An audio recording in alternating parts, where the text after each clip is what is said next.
The first lesson and practical takeaway that I would like to share, which is one that Mufti Kamani just mentioned, were built on words that I heard Mufti Kamani say in a hotel in Mecca that I have never forgotten.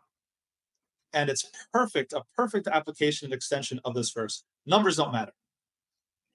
Absolutely, numbers do not matter. Now, the conversation that we were having, or maybe even that I overheard in that context, was talking about when du'at or scholars or teachers or Islamic institutions, sometimes we become too concerned about numbers. And sometimes we can skimp on quality or piety or sincerity even in our quest for accumulating a following and numbers. And human beings have lots of really tricky, sneaky ways to delude themselves to make it seem okay to find a maslaha. But we find a similar, a slightly different, but a similar, maybe adjacent application here. And that previous verse that Mufti Kamani referenced is key to understanding that. Allah subhanahu wa ta'ala says, إِذْ أَعْجَبَتْكُمْ كَثْرَتُكُمْ. You were amazed by your numbers. You thought that because you had numbers, you couldn't lose. And that is a theological mistake. That is a theological malpractice. To rely on the physical means and mechanism to a point where you actually displace your reliance upon Allah subhanahu wa ta'ala, or you forget for 1 second that it's really Allah subhanahu wa ta'ala that's in control. Allah subhanahu wa ta'ala that delivers the results. Allah subhanahu wa ta'ala and His qadr and His decree that's going to determine who is the victor and who is not. So for those of you who have the odds stacked against you, whether it's in a personal way, whether it's a family drama, whether it's with your rizq and your job or relationship, sometimes we have to even apply this to relationships. We forget that when Musa alayhi salam, let's go back to Surah Al-Qasas after this program, when Musa alayhi salam fled the city and went to Madian, he had no food, no job, no wife, and no house. And he got all those things in the same day. Allah gave him all dufa wahida. He got all of them thrown on him at once.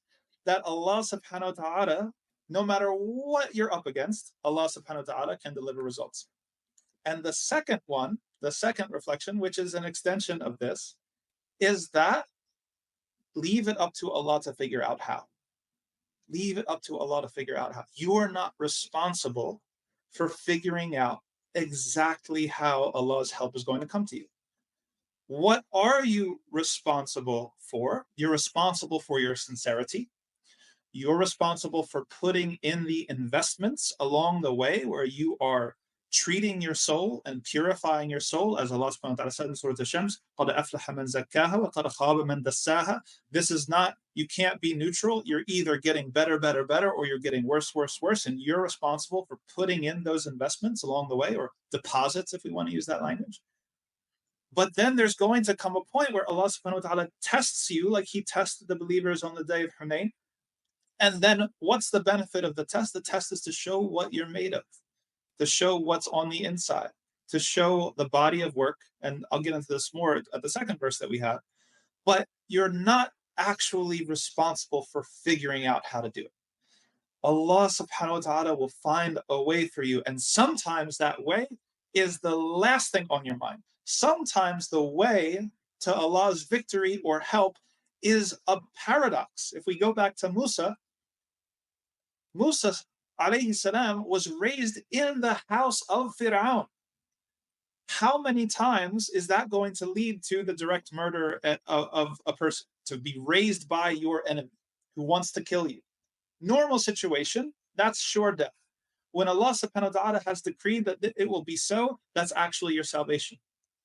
Or when Ibrahim alayhi salam is thrown into the fire, being thrown into a fire normally it's over.